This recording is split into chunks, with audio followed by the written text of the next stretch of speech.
The most important part of any renovation project is adding all of those special finishing touches, but I'm all about the cheap and cheerful and believe you shouldn't have to spend a ton of money to have great impact. Now, we did change the hardware on the cabinetry, and it was really inexpensive stock pieces, but made a huge difference to the overall look. I really love hardware for the jewelry within the space. If you're on a very tight budget, a great way to update your existing hardware is a simple can of metallic spray paint. Change it to silver, change it to bronze, whatever's going to work best within your space. Now, in a kitchen, there are a lot of hard finishes, so I love the opportunity to add fabric whenever possible. This window was a great natural focal point, so I love that we added a really simple splash of fabric along the top and a flat valance. I also love this because we didn't need to use a lot of fabric to get a lot of impact.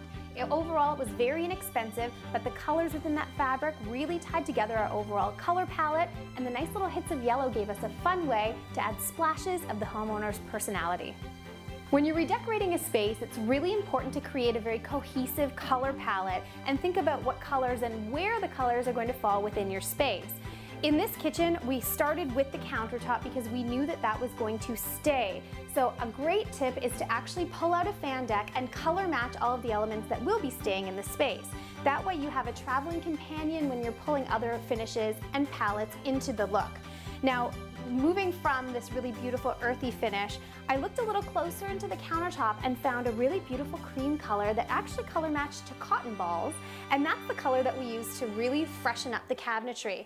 Now, if you're going to paint your cabinetry, the most important thing to do is to spend a lot of time on the preparation. Not everybody's favorite thing, but it will really help to make the finish last for a long time. The first thing you want to do is make sure that you sand down any previous Varathane finishes or any rough surfaces. Give it a really good wash, and then I always say 90% of a great paint job is the primer. I use Benjamin Moore's Fresh Start Primer to really create a perfect base for the top coat, and in this case I went with a little bit of a higher sheen in that great cotton balls color, and it totally transformed the look of the cabinets and the look of the kitchen. The homeowners really wanted to change the flooring in their kitchen, and that's where we decided to splurge a little bit of the budget. We chose these really simplistic 12 by 24 tiles, but what made them a bit more customized is the fact that we laid them in a herringbone pattern. Now, we splurged there, but we certainly saved on the backsplash. Can you believe that these little goodies were only 34 cents each? And what an impact and change they made for the overall space.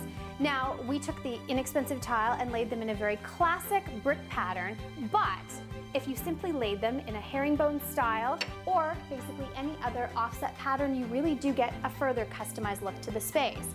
A great way to also play with customization in your backsplash is to think about changing up your grout color. Had we have gone with something a little bit darker, maybe a charcoal gray, we would have had more of that bistro Parisian look. But the homeowners really wanted a clean, sophisticated feel, so white grout was the perfect choice to have a beautiful, continuous backdrop for a beautiful kitchen.